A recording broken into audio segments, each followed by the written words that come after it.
Hi, I'm Atticus. You might know my mom, Heather Erb from Shine.fm. This is the Shine.fm MomCast. Take it away, Mom. Thanks very much for tuning in to the MomCast today. Hi, I'm Heather, and I am joined today by Amy. Amy, why don't you introduce yourself to everyone? Hi, my name is Amy Beltran. And tell us what you do, and I'm going to share a little bit about what we're going to talk about. Okay, so I'm the Director of Community Impact at North Point Community Church in DeWitt, Michigan. And I have a ministry that is for women who are post-abortive called Awaken, and I have been leading it for 9 years. Wow. And so what I'd love to have, I want to give a little bit of a warning to parents. I know sometimes we moms like to listen to podcasts in the car with our kids. We are going to be talking about some sensitive things that you might not want to have to explain later. So you may not want to listen to this podcast with your kids or littles in the car. But Amy, I just found out in the last couple months with a conversation that you and I had that you actually had an abortion. And I was wondering if you would share your story with us. Yeah, sure.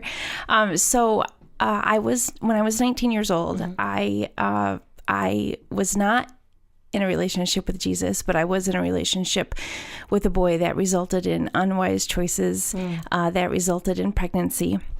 And at the time, I believed the lies that society so eloquently speaks to young girls that abortion was a choice that I was free to make because it was my body, my choice. Mm-hmm. Everything that I had heard about abortion at that point indicated that the baby was, that it wasn't even a baby, it was a blob of tissues. And that because of the situation I was living in at that time, I believed that the best choice for me and for the baby was to have an abortion. So, like I said, I was 19 years old. I made that choice. One of the things that I have found in the past 9 years with talking to other post-abortive women is that in order to make that choice, you have to, and you don't even realize it, but you have to numb yourself. You have to put up walls in order to do what you know or what you believe that you have to do. So that's what I did. I numbed myself, and I had the abortion.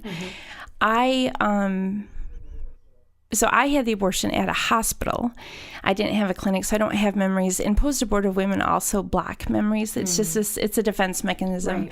Right. So I don't have a lot of specific details, but I had the abortion at the hospital. So I was unconscious. I don't remember it. And also something interesting about my story is that I went to the abortion provider, and they wouldn't let me see the image on the ultrasound. When I asked, I remember I heard the heartbeat, but at the time I didn't know it was the heartbeat. But I remember saying, "Is that the heartbeat?" And I didn't get an answer from the doctor or his nurse. And I remember saying, well, maybe they didn't hear me. And I'm going to ask again, and I'm going to say it a little louder. And if they tell me, yes, this is the baby's heartbeat, I'm not going to do this. So I asked again, and they didn't answer me. But what was interesting was the doctor waited. I actually waited another 3 to 4 weeks, I believe, before I actually had the abortion. And for many years, I couldn't figure out why. I thought, well, maybe the doctor was giving me opportunity to change my mind, because he thought maybe, this is a young girl. She doesn't really want to do this, even though he hadn't spoken to me. I don't ever remember him speaking to me. But what I found out later, about 2 years ago, I actually requested the records from my abortion from the hospital, and I got to read them. Reading them and knowing what I know now about how the abortion industry works, what I believe happened was he was waiting for the baby to be bigger so that it could be a surgical abortion in a hospital so that more money could be made off of it. Oh, okay. So I had the abortion when I was 19. I struggled for 15 years. What I tell people was I hated myself for 15 years. I got married to my husband, and we had one child after. I think we had been married for about 1.5 years, and then we tried to get pregnant for a second time, and I couldn't get pregnant. And so month after month for 2 years, and during that time we were starting to going to church, and I was starting to turn to God. And what during that time, I believed that I wasn't able to get pregnant because God was saying, oh, I let you have one child. Do you honestly believe I'm going to let you have another one? I gave you this one just so you could see what you did, but there's no way you're having another baby. But God isn't like that. So, and I ended up having a daughter. Our first child was a son. Then I had a daughter, and then I had another daughter. And then I got pregnant a fourth time, which was a unplanned pregnancy. And God really used that unplanned pregnancy to deal with my first unplanned pregnancy. And I often tell people that during that time, I wrestled with God. He very clearly was saying to me, Amy, are you ready to deal with this? And I would love to say, yes, God, let's deal with it. I've stuffed it for 15 years, but let's deal with it now. But I didn't. I avoided him because like most post-abortive women, we make this agreement with ourselves that we're going to take this secret to the grave and no one is ever going to know. And that was very true for me. The only person who knew in my life was my husband. My friends didn't know. We were attending a good church, and I believed that if I told my secret, that the church would kick me out, that there would be judgment, and literally they would just kick me out. And at that point, I had gotten really good at having that church lady look with the smile on my face and everything is fine. Coming to church on Sunday and doing the Thursday morning Bible study, and avoiding the pain that I was in because of the shame that I felt. Just through a series of circumstances in ways that only God does, I was able to finally share my secret with a group of women on a retreat. And it wasn't a retreat. We had gone away for the weekend to a girlfriend's cabin up in the woods. And leading up to that weekend, I remember thinking God was saying, and I was pregnant with my son at the time, my fourth pregnancy, my fourth pregnancy, second unplanned pregnancy. But I remember God saying, Amy, you're going to tell these women, and these are a bunch of church women, and I, no, God, I'm not going to tell them. We're going to be in the middle of the woods. I don't even know where we're going to be. They're going to kick me out, and I won't be able to get home. And the whole drive up there, and the women are all chattering. They're all happy to have this girls' weekend away. And God is saying, you're going to tell these women. And I kept saying, no, I'm not. And the next day, two of the women went away for the weekend, went away to go skiing. And the rest of us stayed behind to do scrapbooking and just, chit chat.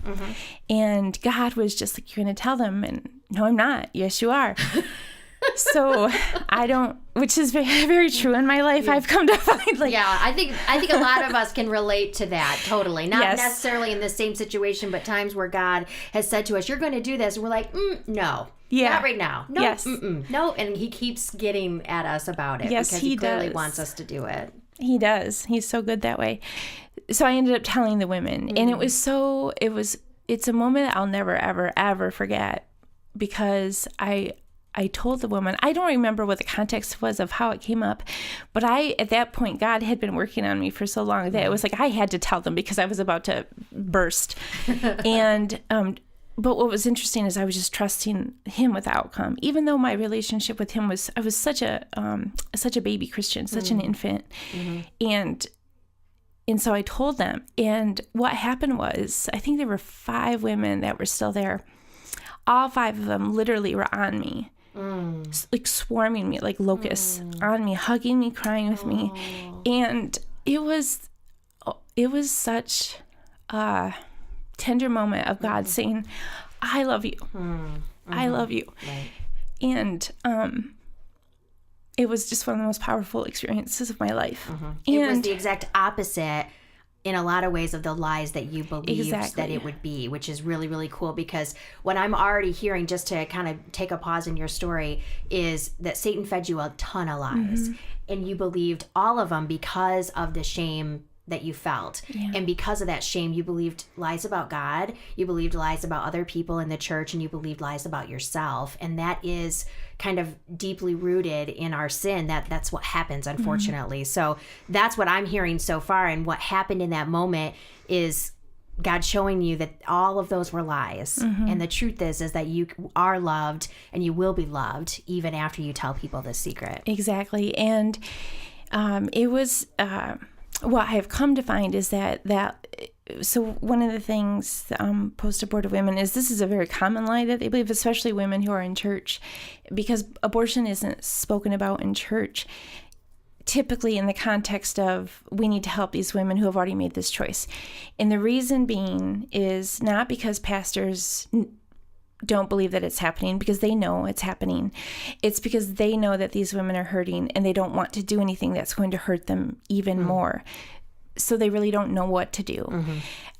So after that experience in the woods with the women, I went on to have my son, and I remember the night that he was born, I was in the hospital, just him and I alone, and for the first time I came face to face with what I had done in choosing to have an abortion. Now, remember, he's my fourth child, so I'd had other babies, I'd held other babies, but for whatever reason that God decided in that moment, I was going to see what I had done. And it was not a moment of God heaping shame on me, but it was a moment of God loving me and saying, Amy, you have to understand what you did, but don't stay here. Right. So from there,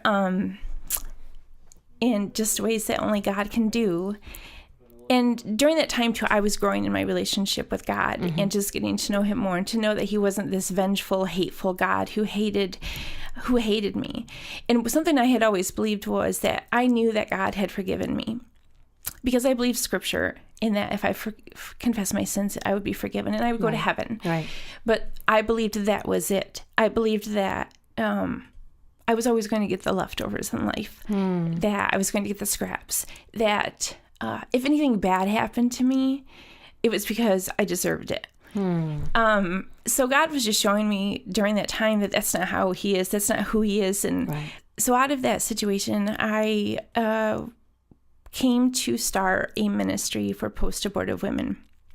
And we started it 9 years ago. We use the curriculum called Surrendering the Secret. It's by the author of her name is Pat Layton. And she wrote the book, I think, about 20 years ago. Oh, wow. So the woman that I started the ministry with, we, as it turns out, just a little side note, she was also on that weekend, that Women's Weekend Away.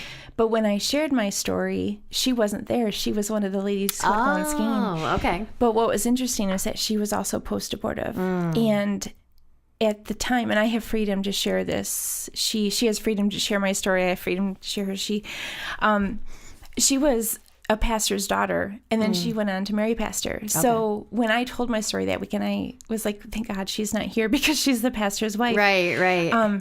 But we came to discover was that there are women sitting in church who have had abortions who are hurting. Right. And another lie that post-abortive women believe is that they think they're the only ones, especially sitting in church. They think they're the only ones. Right. Statistics tell us that 43% of women by the age of 45 have had an abortion. Wow. Including women who are in churches. So that the stats don't lie. Right. So we started the ministry in the fall of 2010, and so I've been doing it for 9 years. My original co-leader has moved on, and I have a different co-leader now. But so we've been doing it for 9 years, and we've branched out, and I now have a team that's leading in Midland, and then I am also a national leader for Surrendering the Secret. So I am just very involved with that. And, abortion has been such a hot topic lately with all of the unfortunate laws that are happening. And it's something that we in the pro-life movement, we try not to be discouraged, because we know that ultimately God is in control. Right. But we know that women are hurting. We know that there are women who have had abortions who are silent right now because they think they're going to be judged and condemned if they speak out. And we want to heal them. So it's just a passion of mine that we reach these women to lead them to God, because He's the ultimate healer, so that they can get healed, and then they can speak truth in a way that demonstrates God's faithfulness, with logic and reasoning, and in love for people who are pro-choice, and that the dialogues can be respectful with an open mind as well. Let's talk about the groups a little bit. What actually, so if someone were to be listening and they haven't told anybody they're post-abortive, what does it look like to be involved in a group that you guys lead? Okay.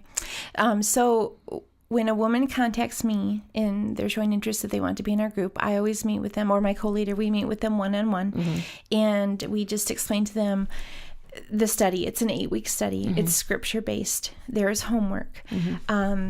We have them take a look at their calendar to make sure that for the next 8 weeks, on whatever night it is that we're meeting, they have to commit to that 8 weeks. The reason being is it's important. If they feel that God is leading them to this time where it's time to be healed, then they need to take it seriously, because we're taking it seriously, and because we love them. Everything that we do is very confidential. I have led groups at North Point. Our leadership is wonderful. They let me use the space, but we don't promote what night we meet. We don't promote the time. We don't have signs anywhere hanging up that, this group meets in this room at this time. But I've also led groups at other places that have let me lead groups there. I'm very open to leading groups in other churches, or I've crisis pregnancy centers I've worked in too. Anywhere they'll let me go, I'll go. And then, so 8 weeks of homework. Everything is confidential. They have to understand that everything that's said in the group stays in the group, because the women that are there with them are trusting them with their stories too. So it's 8 weeks. It's pretty intense, but it's very worth it. One of my most favorite things about leading the group, and my co-leader would agree, we always get excited about this. The end part, not the beginning. The beginning part is the very first night women come in. They're scared, and they don't know what to expect. And this might be the first time that they're ever sharing their story. So it's a big deal. And then after that, after about week 3 or 4, I would say, that's when you start seeing a physical transformation on these women's faces. And each week they come back lighter, and their faces are brighter. And it is a physical transformation. It's amazing, and it's only what God can do. So by the end of the 8 weeks, it's a whole new person. And there's always going to be stuff that we have to deal with. We always tell the women when we're leading that while we were definitely healed early on, I was healed from my abortion 9-10 years ago. But God always is working on us. But to get through this huge thing of abortion and this bondage and this shame that they're locked in, to get through that, it opens the door for opportunity for so many other things. Because having an abortion leads to so many other issues. One of the some things post-abortive women do, I didn't talk about this, but they turn to drugs and alcohol to numb their emotions. They turn to promiscuity. They turn to becoming workaholics. I tried to kill myself within a few months after my abortion because I hated myself so much. I was angry and full of rage and quick. I was controlling. So those are all very common things of post-abortive women. So there's just always things that they can work on later, and we definitely help women. We have follow-up studies that we lead them through or point them to, but getting through that hurdle of dealing with that abortion is huge, and it really is a catalyst for life change. I am not at all the same person I was all those years ago. I don't even recognize that person, but I'm so thankful to God that He pursued me and He loved me and that I submitted. Finally, after finally. all those times of Finally. you're no. What would you say to someone who's listening who maybe was like you 9 years ago and did not want to share your secret, did not want to share your story? What would you say to encourage them today? I would say that you will know when God is prompting you to deal with it, because in my experience, and so many of the women who have gone through our groups over the past 9 years, it comes to a point where God is saying to you, enough is enough, and let me do what I want to do in you so I can take you to places you could never even imagine. And I would say it's so worth it. It's so worth it. You can't even imagine how different your life can be, and how, I talk about that 15 years that I hated myself as I was existing. Since I have been healed from my abortion, I'm living. Right. And Right. Wow. Yeah, it's totally different. The one thing that I want to address within the church is, and I don't know if you've experienced this or not. Obviously, you didn't that first time you told that, but has there ever been a time when someone has said something that just wasn't okay about after you shared your story? And what is an appropriate, and this might sound like a very kindergarten type, but I think there's times when people don't know what to say, and we end up saying the wrong things because we don't know what to say. So if we do have an opportunity to hear a post-abortive woman's story, or we hear about it in the church, what should our healthy God response be to that woman? When I first shared, because eventually I shared my story from the stage at church, and the response I got from that was I was expecting people to come up and kind of, be mean. Right. I didn't have that. I had people who were very encouraging. But what I can tell you is that what you can say to a woman who finally shares that story with you or confides in you is to say, I am so sorry that you had to make that choice. Because the truth is that nobody as a little girl ever thinks she's going to grow up and have to kill her own child. Right. For whatever reason. Right. I would say get the judgment out of your mindset. The women made the choice they did because of the situation they were in at the time. Right. And it's not always an easy situation, and it's not always cut and dry. So I would just say, I'm so sorry that you had to make that decision. And then just show them love. Yeah, I think there's a lot of times when, and I actually have someone in my life right now who's going through a tough time, and she shared with me, she said, I think people don't approach me or don't come around because they don't know what to say. And I said, but you don't have to say anything. Like I've learned that when you go through tough times, sometimes you just want someone there with you. You just want someone to put their arm around you and just sit with you, and not say anything, because there's times when things happen in this life or choices that we make that affect us that we wish we didn't make or we wish didn't happen, but they did, and they're painful. And there isn't anything you can say to make that better. I remember one time when I had our first pregnancy was a miscarriage. And I remember someone telling me, yeah, well, my wife had a miscarriage and we had another child. And so it'll be okay. And I was like, yeah, but I don't have another child. Right. So there are times, that's when I learned, like, there's times when we need to not say anything. And we want to say something because we want to make you better, but there isn't anything that can make you better in that moment. God's the only one that can heal you from that. So I think it's really good advice just to say, I love you. I'm sorry you had to go through that. I'm sorry that's the choice that you were forced to make, or that you felt you were being forced to make, whatever it looked like for that woman and their story.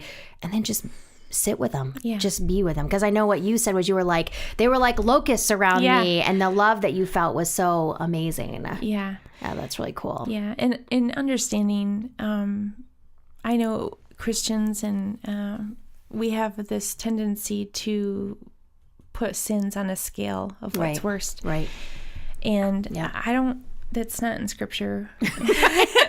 So say that a little more forcefully, Amy, because I think that needs to be said, because I was thinking that same thing. Yeah. That's not in scripture. That is not how God sees us in our sinful nature. But us sinful people certainly do that. Right. And when these women are believing these lies over and over and over again, they start to grade it themselves too.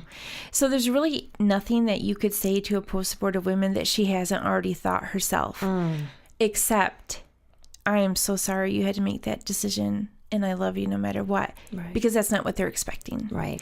And when they experience that, that's God. And that, ultimately, we want these women to know that God loves them no matter what, and we want them to be in a relationship with Jesus. They're not going to get there if they're feeling judged or condemned. They will get there by feeling loved. Right. Jesus said it. Right. Commandments, number 1, love God most, love your neighbor as yourself. Right. And that's what we are called to do. Right. Well, Amy, thank you so much for sharing your story. We will make sure to have links to the groups that women could get involved with in the podcast material. And thanks for being with us today. Thank you so much, Heather.